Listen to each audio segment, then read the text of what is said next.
Perkenalkan, nama saya Nurul Anissa, NIM 200906501005 dari kelas B jurusan Ekonomi Pembangunan Universitas Negeri Makassar akan menjelaskan mengenai materi statistika ekonomi. Adapun materi yang akan saya bahas yakni peluang, teorema Bayes, probabilitas diskrit, probabilitas kontinu, uji hipotesis, dan analisis data kategori. Langsung saja kita ke materi pertama.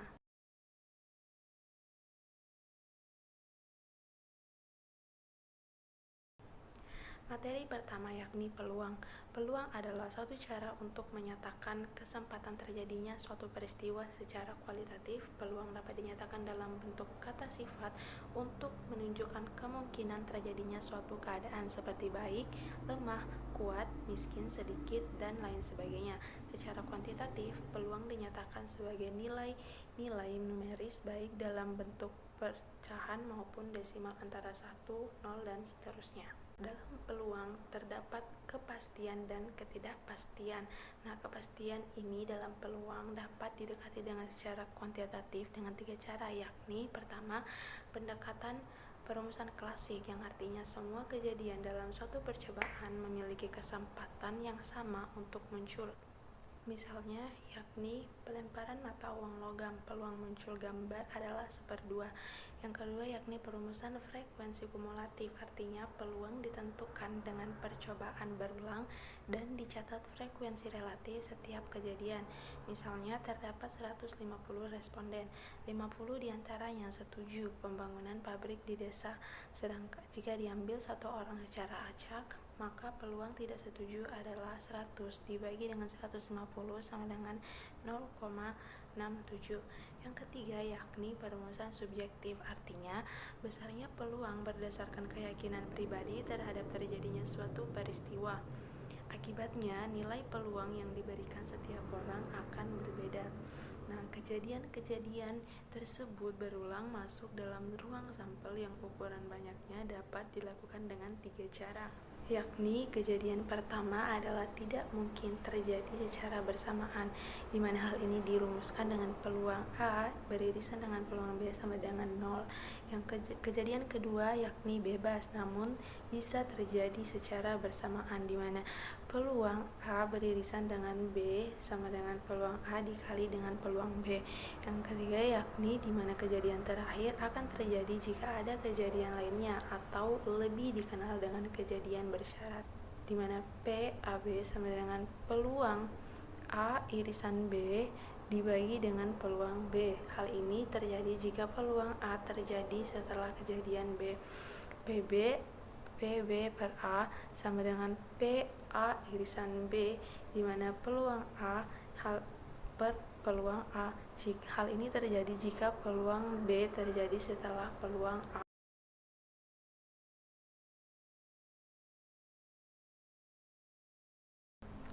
Materi berikutnya yakni teorema Bayes. Dalam teori probabilitas dan statistika, teorema Bayes adalah sebuah teorema dengan 2 penafsiran berbeda.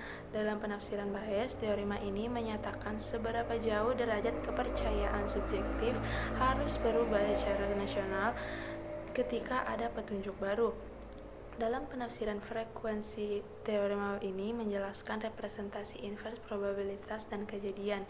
Teorema ini merupakan dasar dari statistika Bayes dan memiliki penerapan dalam sains rekayasa ilmu ekonomi, terutama dalam ilmu ekonomi makro, kedokteran, dan hukum. Adapun contoh dari penerapan teorema Bayes ini yakni sebuah perusahaan memiliki beberapa usaha yang diandalkan. Salah satunya yakni penjualan souvenir candi. Setelah melalui pasang surut penjualan, usaha tersebut akan terus dilanjutkan atau dihentikan tergantung pada siapa yang akan terpilih menjadi pemimpin baru perusahaan tersebut. Ada 2 calon yakni Patino dan Budi.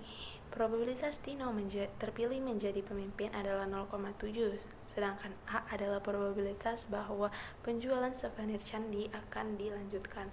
Probabilitas penjualan dilanjutkan jika Tino menang adalah P peluang A per B sama dengan 0,3, dan bila Budi menang adalah peluang A per C sama dengan 0,8. Jika pada akhirnya penjualan dilanjutkan, berapakah probabilitas bahwa yang terpilih menjadi direktur adalah Tina? Nah, dengan menggunakan menggunakan bantuan tabel, maka kita akan memasukkan data-data yang diketahui dalam tabel tersebut. Tabel di samping, yakni kemungkinan terpilih menjadi pimpinan perusahaan, yakni Tino peluang B sama dengan 0,7, Budi peluang C sama dengan 0,3. Kemudian penjualan yang dilanjutkan jika yang terpilih adalah Tino sama dengan P peluang A per B dan Budi peluang A per C sama dengan 0,7.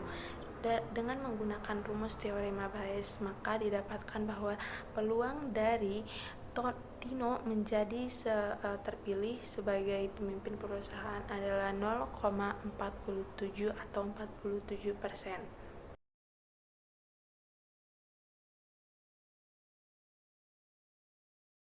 Materi berikutnya yakni distribusi peluang diskrit.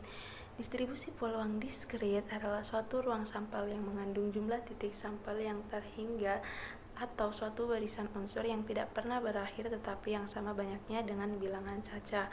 Distribusi ini terdiri atas probabilitas ini terdiri atas 4 distribusi, yakni distribusi binomial, distribusi multinomial, distribusi hipergeometrik, dan distribusi Poisson. Adapun yang akan kita bahas kali ini yakni distribusi binomial dan distribusi Poisson. Probabilitas diskrit distribusi binomial merupakan suatu percobaan di mana pada setiap hasilnya hanya ada 2 kemungkinan, yaitu sukses dan gagal dalam n kali pengulangan yang bebas. Adapun ciri-ciri dari distribusi peluang binomial ini adalah percobaan terdiri dari atas n pengulangan. Dalam setiap pengulangan hasilnya berupa sukses dan gagal, seperti yang telah dikatakan tadi bahwa hanya ada 2 hasil, yakni sukses dan gagal. Ketiga yakni peluang sukses dilambangkan dengan P, sedangkan gagal ini dilambangkan dengan Q atau 1 kurang P.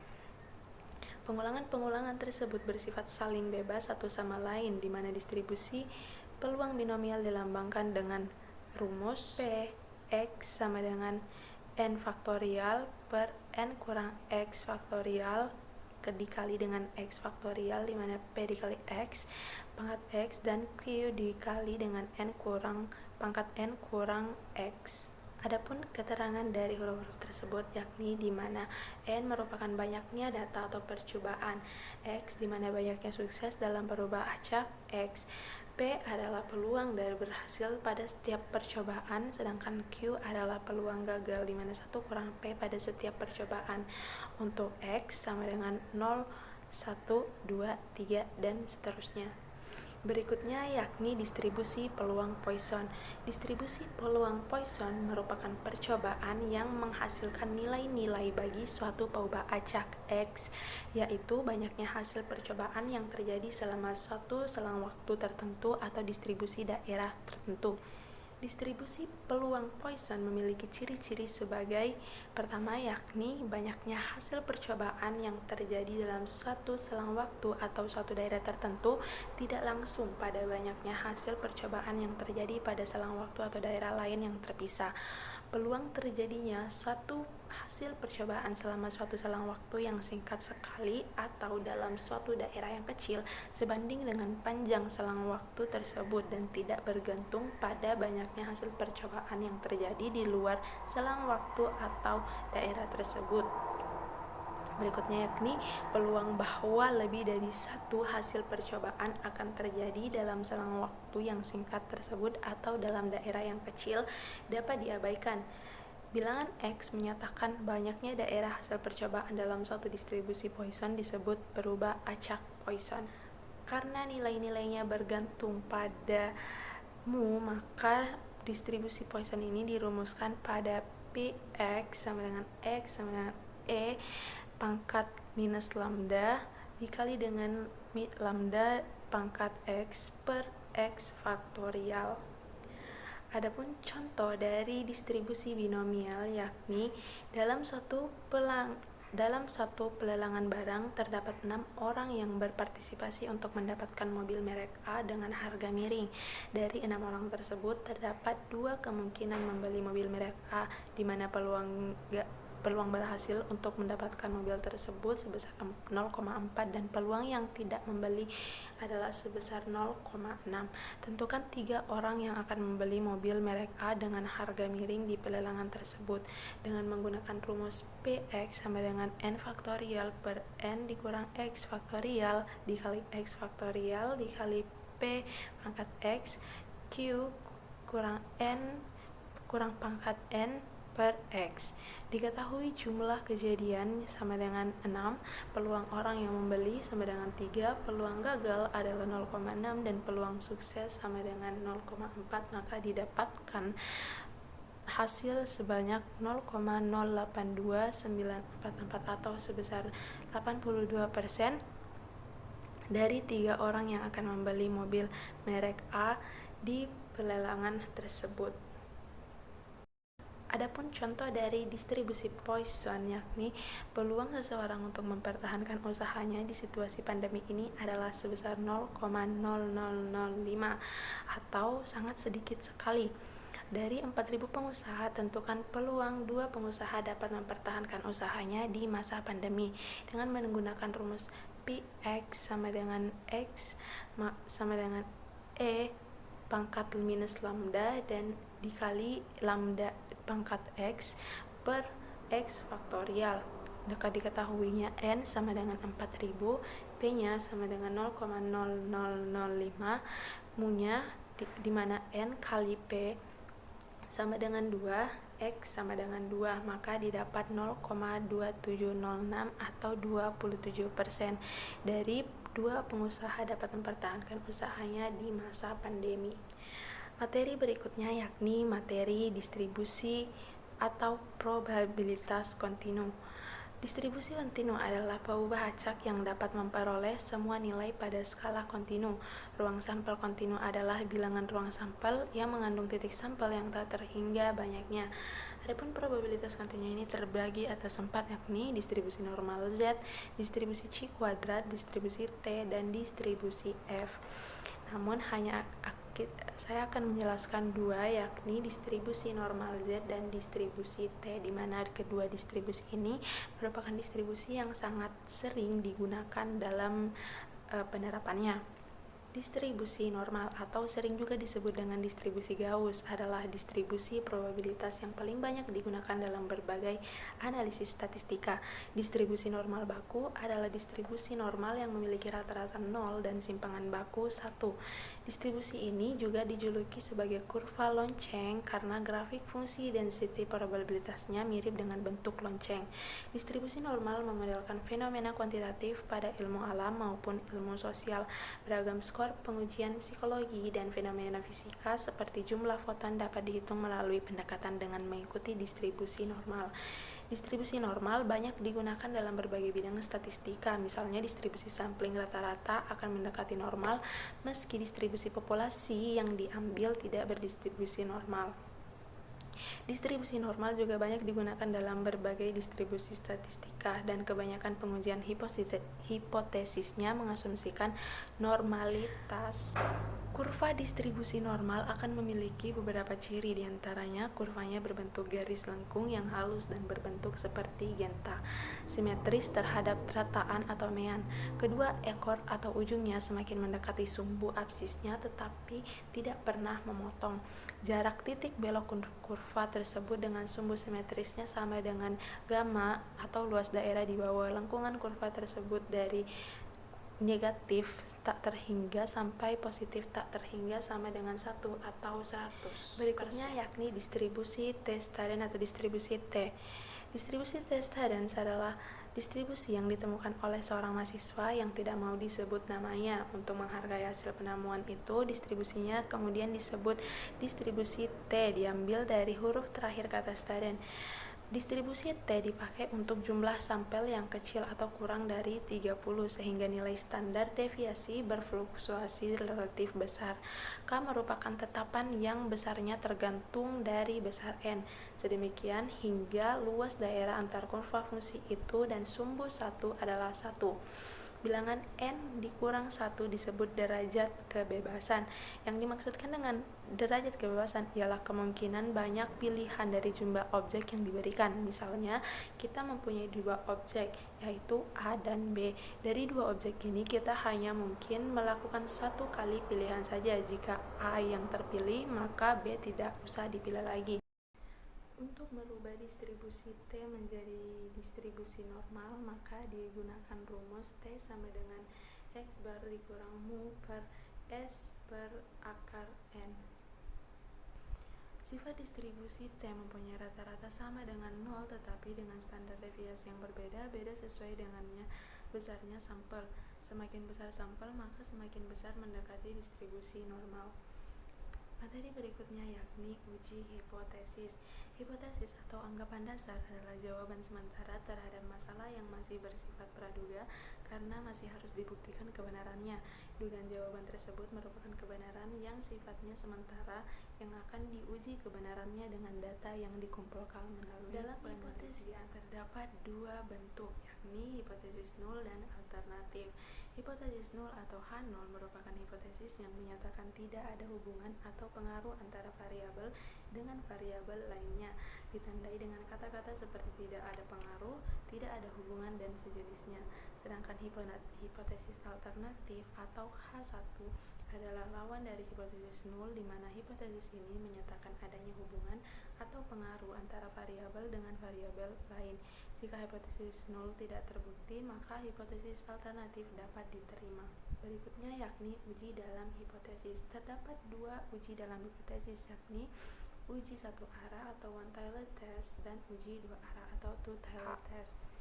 Uji satu arah atau one-tailed test bila hipotesis alternatif menyatakan adanya perbedaan dan ada pernyataan yang mengatakan bahwa lebih tinggi atau lebih rendah dari hal lainnya, di mana bentuk dari hipotesis ini adalah H0 X bar sama dengan mu dan H alternatif X bar lebih atau kurang dari mu.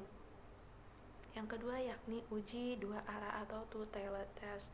Bila hipotesis alternatif menyatakan adanya perbedaan tanpa melihat apakah ada hal yang lebih tinggi dari hal lainnya. Bentuk dari hipotesis ini yakni H0-nya, hipotesis nolnya X bar sama dengan mu dan hipotesis alternatifnya X bar tidak sama dengan mu.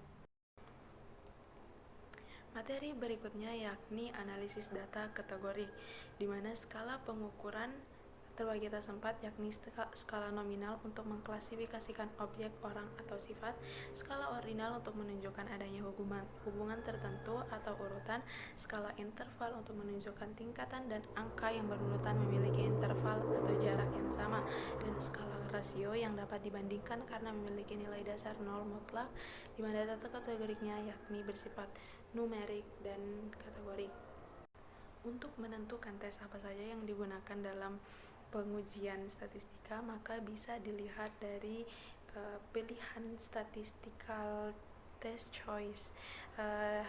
Hal ini bisa dilihat dari tujuan dari tes tersebut, di mana datanya bisa berupa data nominal, data ordinal, maupun data skala atau interval atau K-rasio. Di sini kita akan membahas dari uji analisis kategori.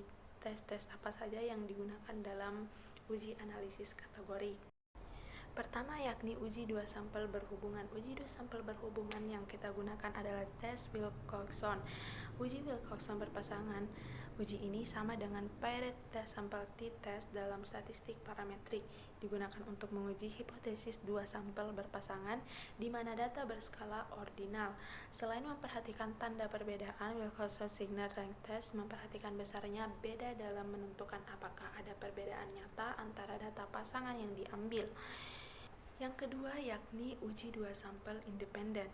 Uji dua sampel dan independen di sini kita menggunakan chi-square test chi-square. Menguji dua sampel independen berarti menguji signifikansi perbedaan nilai dua sampel yang tidak berpasangan. Sampel independen biasanya digunakan dalam penelitian yang menggunakan pendekatan penelitian survei, sedangkan sampel berpasangan banyak digunakan dalam penelitian eksperimen. Chi-square digunakan untuk menguji hipotesis komparatif dua sampel bila datanya berbentuk nominal dan sampelnya besar. Adapun spesifikasi untuk chi-square ini, data disusun dalam tabel kontingensi dan digunakan untuk menguji independensi. Berikutnya yakni kasus K sampel berhubungan Friedman.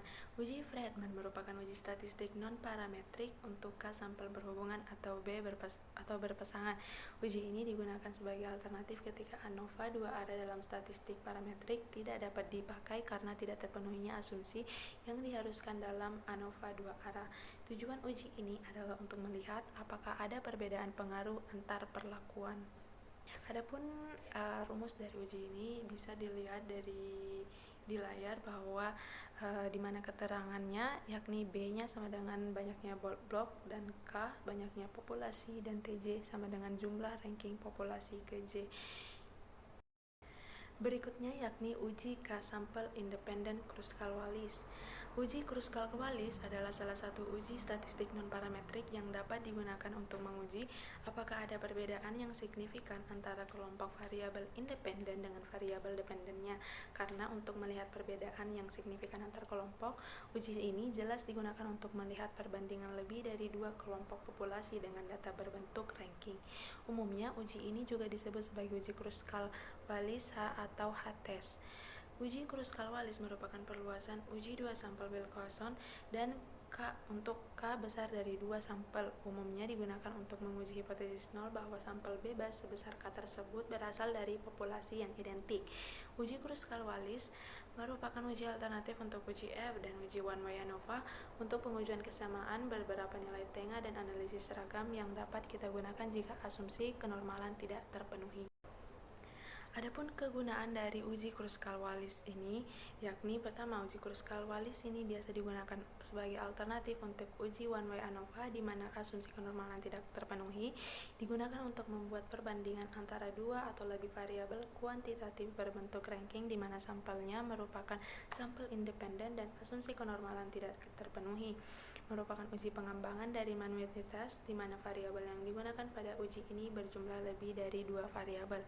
Catatan, apabila jumlah kelompok variabel hanya dua, maka uji Kruskal-Wallis sama dengan uji Mann-Whitney. Umumnya jika terdapat dua kelompok variabel yang sama, maka yang saling bebas, maka uji yang lebih cenderung digunakan adalah uji Mann-Whitney. Diingatkan kembali bahwa uji non-parametrik digunakan untuk melakukan uji statistik terhadap kelompok data yang tidak memenuhi kriteria untuk dilakukan uji parametrik, sehingga tidak perlu dilakukan pengujian normalitas seperti syarat wajib untuk uji parametrik. Baik, itulah tadi materi yang saya jelaskan, kurang dan lebihnya mohon dan dimaafkan. Wassalamualaikum warahmatullahi wabarakatuh dan terima kasih.